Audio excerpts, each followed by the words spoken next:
Hey guys, what's up? This is me, Luv Singh and हम cover कर रहे हैं पॉलिटी की series specifically related to CDS.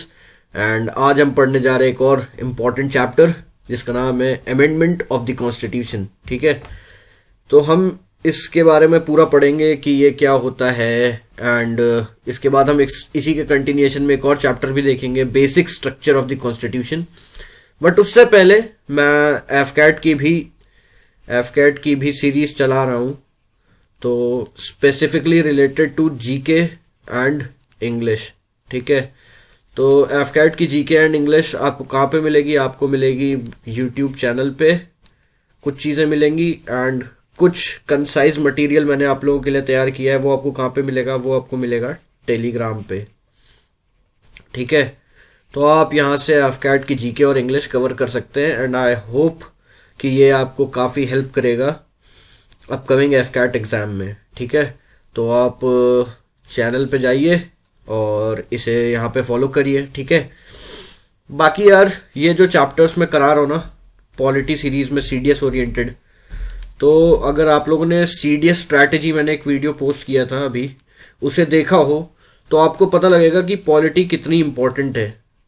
Polity कितनी ज़्यादा इंपॉर्टेंट है आपको पता लगेगा एंड पॉलिटी के बेसिस पे आप जीएस में बहुत अच्छा स्कोर कर सकते हो, क्योंकि पॉलिटी में बहुत ज़्यादा बाहर से आना नहीं है, एक स्पेसिफाइड सिलेबस है। ठीक है, सो टेलीग्राम चैनल ज्वाइन कर लीजिए एंड हम बढ़ते हैं आगे यार, देखते हैं अमेंडमेंट ऑफ द कॉन्स्टिट्यूशन को क्या है, कैसे है, इसे आगे पढ़ते हैं। ठीक है, सो सबसे पहला है अमेंडमेंट ऑफ द कॉन्स्टिट्यूशन में क्या है। तो जो आर्टिकल 368 है ना हमारे पास, आर्टिकल 368 ये एम्पावर करता है किसको? पार्लियामेंट को। क्या कि ये जो भी हमारा कॉन्स्टिट्यूशन है उसमें अमेंडमेंट कर सकता है। अमेंडमेंट कैसे कर सकता है? अमेंडमेंट 3 तरीके से कर सकता है। कोई चीज़ नई ला सकता है, न्यू एडिशन कर सकता है। ठीक है, फिर ऑलरेडी कोई चीज़ है उसमें चेंजेस ला सकता है। ठीक है, या फिर ऑलरेडी कोई चीज़ है उसे रिपील भी कर सकता है, यानी हटा भी सकता है, अबॉलिश भी कर सकता है।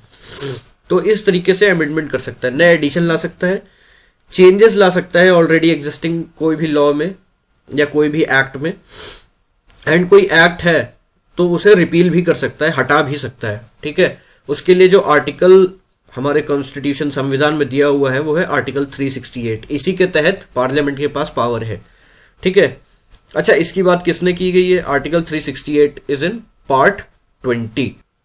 अब यहां पे एक इंपॉर्टेंट केस आ जाता है जो कि डिफाइन करता है हमारा basic structure of the constitution. Basic structure of the constitution. ठीक है, basic structure of the constitution कौन डिफाइन करता है? केशव नंदा भारती केस। ये इस केस के बाद ही एक बेसिक स्ट्रक्चर डिफाइन किया गया था। जो भी कॉन्स्टिट्यूशन के बेसिक स्ट्रक्चर्स है ना, बेसिक फीचर्स हैं, उनको पार्लियामेंट आर्टिकल 368 के तहत चेंज नहीं कर सकता। ठीक है, तो इसलिए ये मोस्ट डिफाइनिंग केस हो जाता है। ठीक है, सो आगे चलते हैं। अब अगर हमें अमेंडमेंट लाना है या अगर पार्लियामेंट को अमेंडमेंट करना है तो कैसे करेगा? ठीक है, सबसे पहली चीज है कि अमेंडमेंट कोई भी कर सकता है। अमेंडमेंट जो है वो कोई भी कर सकता है, यानी कि लोकसभा भी कर सकती है और राज्यसभा भी कर सकती है। ठीक है, कोई भी इनिशिएट भी कर सकता है। तो कैसे होगा? एक बिल इनिशिएट किया जाएगा। आपको पता है कोई भी एक्ट लाने के लिए, कोई भी अमेंडमेंट लाने के लिए एक बिल इनिशिएट किया जाएगा। बिल कोई भी कर सकता है, लोकसभा राज्यसभा दोनों में से, बट स्टेट लेजिस्लेचर नहीं कर सकता। ठीक है, केवल house of parliament, any house of parliament कर सकता है। फिर जो इनिशिएशन है वो कोई भी मिनिस्टर कर सकता है या फिर प्राइवेट मेंबर कर सकता है, उसमें कोई दिक्कत नहीं है। जरूरी नहीं है कि एक मिनिस्टर ही एक अमेंडमेंट ला सकता हो, कोई भी प्राइवेट मेंबर है वो भी ला सकता है। ठीक है, अच्छा इस चीज के लिए आपको प्रेसिडेंट की प्रायर परमिशन नहीं चाहिए। ठीक है, इस बिल को इनिशिएट करने के लिए आपको प्रेसिडेंट की, जो हमारे प्रेस होते हैं, प्रेसिडेंट की प्रायर परमिशन नहीं चाहिए। ठीक है, फिर जो ये अमेंडमेंट होगा ये स्पेशल मेजॉरिटी से पास होगा। स्पेशल मेजॉरिटी क्या है भैया? स्पेशल मेजॉरिटी है आपकी 50% of the members of both the houses of parliament,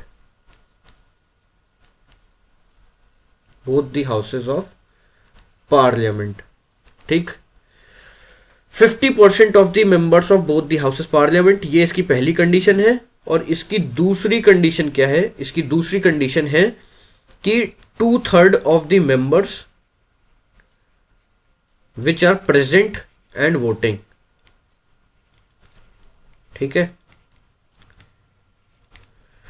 ठीक है, टोटल मान लो 100 सीटें हैं दोनों में मिला के, लोकसभा राज्यसभा में दोनों में मिला के 100 सीटें हैं, जस्ट फॉर एन एग्जाम्पल। ठीक है, तो 100 में 50 तो हमें चाहिए ही चाहिए, बट लोकसभा में मान लो 70 सीटें हैं और राज्यसभा में 30 सीटें हैं, तो 2/3 ऑफ 70 एंड 2/3 ऑफ 30। इसमें भी 70 में जरूरी नहीं है कि सारे लोग प्रेजेंट हो, मान लो 60 ही लोग प्रेजेंट हैं, और इसमें भी मान लो 20 ही लोग प्रेजेंट हैं।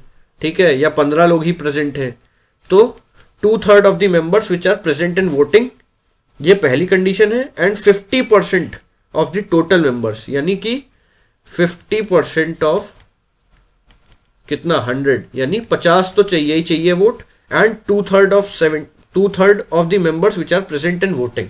ठीक है, दोनों हाउसेस का, तो दोनों हाउसेस से स्पेशल मेजोरिटी चाहिए हमको। ठीक है, दोनों हाउसेस से स्पेशल मेजोरिटी चाहिए। And 50% of the members which are present, 50% of the total membership of both the houses, दोनों हाउसेस से 50% लोग मिला के चाहिए ही चाहिए। ठीक है, फिर अगर ऐसा कोई हम अमेंडमेंट ला रहे हैं, ऐसा कोई भी अमेंडमेंट ला रहे हैं जिसमें भैया ऐसा कोई भी अमेंडमेंट ला रहे हैं जिसमें फेडरल प्रोविजंस, यानी कि फेडरल प्रोविजंस का मतलब हो गया स्टेट्स इन्वॉल्व हो रहे हैं, तो उस केस में हमें स्टेट्स की भी मंजूरी लेनी पड़ेगी उस अमेंडमेंट को पास, उस बिल को पास करने के लिए। ठीक है, उस अमेंडमेंट को लाने के लिए तो कितने स्टेट्स की जरूरत पड़ेगी? तो हाफ ऑफ द स्टेट्स, यानी कि मान लो 28-29 राज्य हैं, ठीक है, या 30 राज्य हैं, तो 15 स्टेट या 14 स्टेट 28 के केस में हाफ ऑफ द स्टेट्स की हमें जरूरत पड़ेगी। और इस चीज को हम सिंपल मेजोरिटी से भी कर सकते हैं। सिंपल मेजोरिटी का क्या मतलब हो गया? 50% ऑफ द टोटल मेंबरशिप। ठीक है, एक जो सबसे इंपॉर्टेंट चीज है कॉन्स्टिट्यूशनल अमेंडमेंट में, वो ये है कि प्रेसिडेंट के पास वैसे तो पावर होती है, किस चीज की? प्रेसिडेंट के पास वैसे तो पावर होती है किस चीज की? कि वो बिल को होल्ड कर सकता है, ठीक है, फिर रिकंसिडरेशन के लिए वापस भेज सकता है, या फिर पास भी कर सकता है। ठीक है, बट यहां पे जब अमेंडमेंट की बात आती है, जब अमेंडमेंट की बात आती है तो प्रेसिडेंट को असेंट देना ही होता है। अगर बोथ द हाउसेस ने इसे स्पेशल मेजॉरिटी से पास कर दिया, ठीक है, स्पेशल मेजॉरिटी से पास कर दिया, तो इसे प्रेसिडेंट जी को हमारे एसेंट देना ही पड़ेगा। ठीक है, तो ये प्रोसीजर है पूरा। इसे शॉर्ट में एक बार रिवाइज कर लेते हैं। ठीक है, बिल कोई भी हाउस इनिशिएट कर सकता है, स्टेट लेजिस्लेचर में नहीं हो सकता। कोई भी मिनिस्टर कर सकता है या प्राइवेट मेंबर कर सकता है। ठीक है, इसके लिए प्रेसिडेंट की प्रायर परमिशन की जरूरत नहीं है। बोथ द हाउसेस को स्पेशल मेजॉरिटी से इसे पास करना पड़ेगा। और अगर फेडरल प्रोविजन है यानी स्टेट्स इन्वॉल्व हो रहे हैं, तो हाफ ऑफ द स्टेट्स को रेटिफाई करना पड़ेगा, यानी वोट करना पड़ेगा सिंपल मेजॉरिटी से। ठीक है, तब स्टेट्स भी इन्वॉल्व होंगे एंड प्रेसिडेंट को एसेंट देना ही देना है अगर स्पेशल मेजॉरिटी से पास हो जाता है तो। अच्छा, एक चीज और, मान लो कि एक हाउस ने, या सपोज करो लोकसभा ने बिल पास कर दिया और राज्यसभा ने नहीं किया, तो अमेंडमेंट होगा कि नहीं होगा? अमेंडमेंट नहीं होगा। और कोई जॉइंट सिटिंग का प्रोविजन है कि नहीं है कि दोनों हाउसेस मिलके बैठ के बात कर ले और इसको कुछ कर लें? वो जॉइंट सिटिंग का मेथड भी नहीं है, कोई जॉइंट सिटिंग का प्रोविजन नहीं है, जॉइंट सिटिंग नहीं हो सकती। ठीक है, ये भी एक चीज ध्यान में रखने वाली है। फिर हम आगे बढ़ते हैं। सो भैया, जो कुछ चीजें हैं, कुछ अमेंडमेंट जो होते हैं, कुछ अमेंडमेंट आपके सिंपल मेजॉरिटी से हो जाते हैं, ठीक है। कुछ के लिए आपको स्पेशल मेजॉरिटी चाहिए और कुछ के लिए आपको special majority plus consent of states भी चाहिए, ठीक है। तो 3 तरीके से अमेंडमेंट हो सकता है। जब सिंपल मेजॉरिटी से पास हो जाए, कुछ चीजें स्पेशल मेजॉरिटी से पास होंगी, एंड कुछ के लिए आपका स्पेशल मेजॉरिटी तो चाहिए ही चाहिए।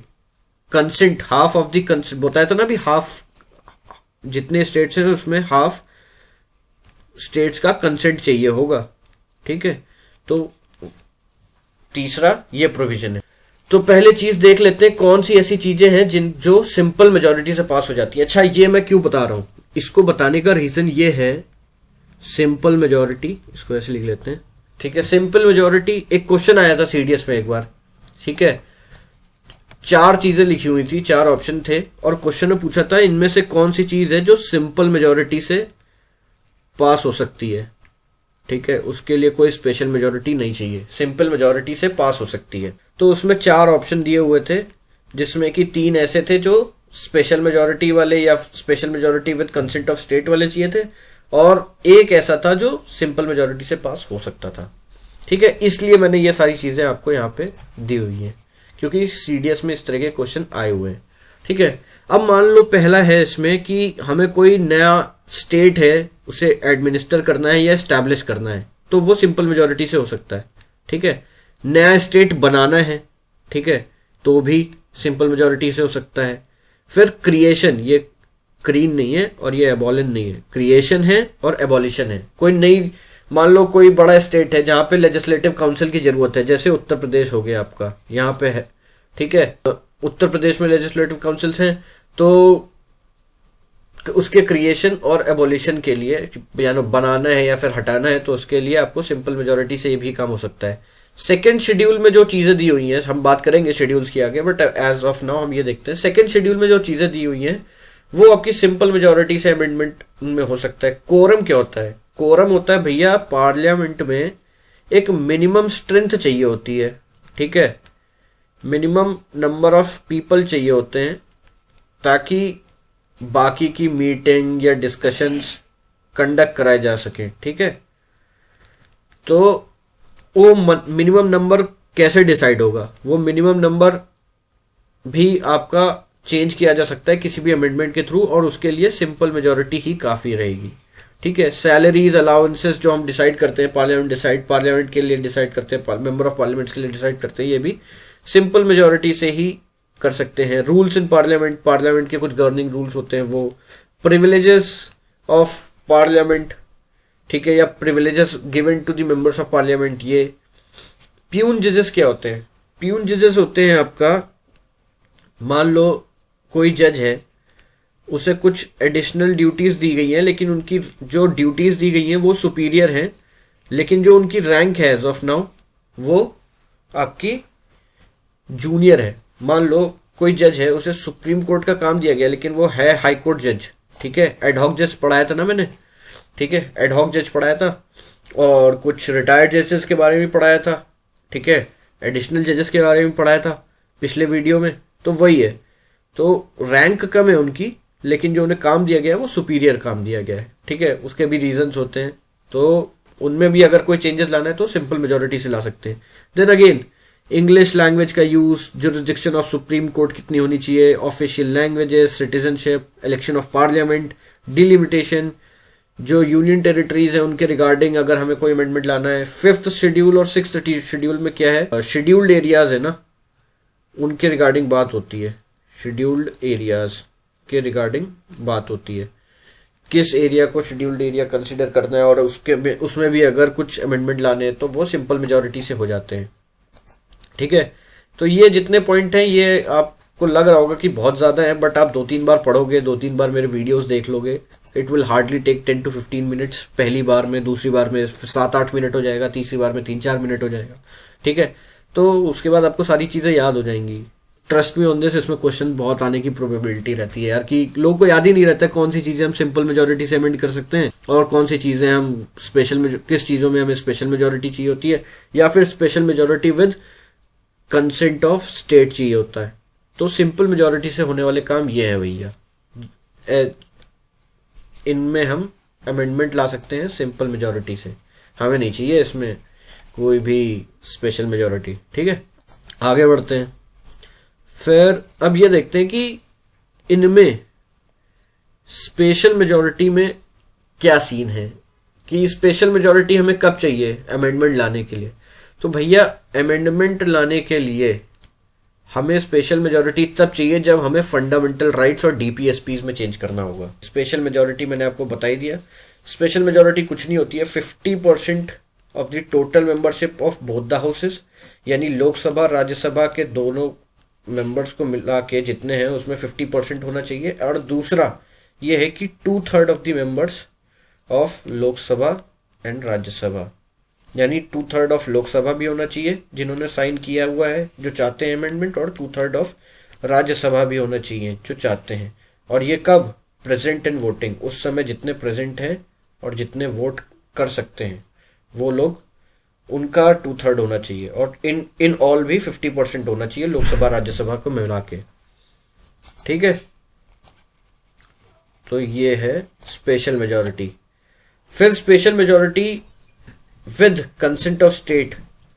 ठीक है, अब कुछ ऐसी चीजें हैं जिनमें हमें स्टेट का भी कंसेंसस लेना पड़ेगा। तो वो कौन सी चीजें हैं, वो भी ये चीजें याद रखने वाली हैं। तो प्रेसिडेंशियल इलेक्शन से रिगार्डिंग अगर कोई हमें अमेंडमेंट लाना है तो उसमें हमें स्टेट का कंसेंट लेना पड़ेगा। फिर अगर हमें डिसाइड करना है कि कौन सी पावर्स यूनियन के पास रहेंगी, कौन सी पावर स्टेट्स के पास रहेंगी, उनमें कोई अगर चेंज लाना है, कोई अमेंडमेंट लाना है, तो हमें स्टेट का कंसेंट लेना पड़ेगा।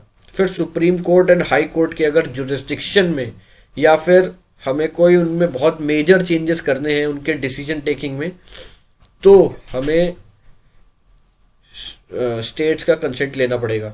ठीक है, फिर सिमिलरली अभी मैंने ऊपर बताया जैसे extent of power of union and states, कितनी पावर यूनियन के पास रहेंगी, मतलब सेंटर के पास रहेंगी, कितनी स्टेट लेजिस्लेचर के पास रहेंगी, तो अगेन वो सेम चीज है ये। फिर 7th शेड्यूल, ये चीज है, देखो सिंपल मेजोरिटी में क्या क्या था तुम्हारे पास, 2, 5th एंड 6th, 256 नंबर याद कर लो शेड्यूल्स में। 2nd schedule, 5th schedule and 6th schedule तुम्हारा सिंपल मेजोरिटी से हो सकता है। 7th शेड्यूल में जो चीजें दी हुई हैं, ठीक है, जो भी चीजें दी हुई हैं, हम शेड्यूल्स के बारे में बात करेंगे आगे आराम से।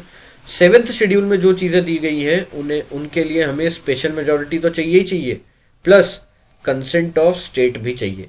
तो 7th शेड्यूल। फिर पार्लियामेंट्री पावर्स, भाई पार्लियामेंट के पास भी कितनी पावर्स होंगी, पार्लियामेंट तो हर चीज को गवर्न कर रहा है, बट पार्लियामेंट के पास कितनी पावर्स होंगी ये भी आपका स्पेशल मेजोरिटी से तय होगा, और कंसेंट ऑफ स्टेट भी चाहिए इसमें। Representation of states in parliament, ये देखो वाइस वर्सा चल रहा है, स्टेट भी चेक करेंगे कि पार्लियामेंट के पास कितनी पावर्स हैं, उनमें अगर कोई अमेंडमेंट लाना है तो कंसेंट चाहिए स्टेट्स का, और पार्लियामेंट भी देखेगी कि स्टेट्स का रिप्रेजेंटेशन कितना हो रहा है, अगर उसमें भी कोई रिप्रेजेंटेशन में कोई चेंज लाना है या अमेंडमेंट लाना है तो पार्लियामेंट भी उसे चेक करेगी। तो देख रहे हो ये बेसिकली आपका क्रॉस वेरिफिकेशन चल रहा है एक तरीके से, पार्लियामेंट भी चेकआउट कर रही है कंसेंट ऑफ स्टेट को, और कंसेंट ऑफ स्टेट्स भी देख रहे हैं पार्लियामेंट्री पावर्स को कि कितनी पावर्स हैं। ये सारी अमेंडमेंट की चीजें हमने कवर कर ली हैं मोस्ट प्रोबेबली।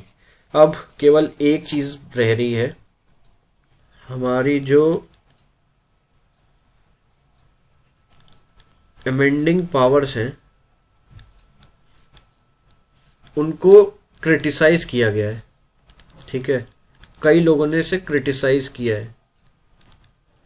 ठीक है, क्रिटिसाइज किया है, क्यों क्रिटिसाइज किया है तो उसके कुछ पॉइंट्स हैं। पहला पॉइंट है कि यूएसए में अगर हम देखें ना, तो यूएसए में एक कमिटी होती है या फिर एक कन्वेंशन होता है जिसे हम कहते हैं कॉन्स्टिट्यूशनल कन्वेंशन।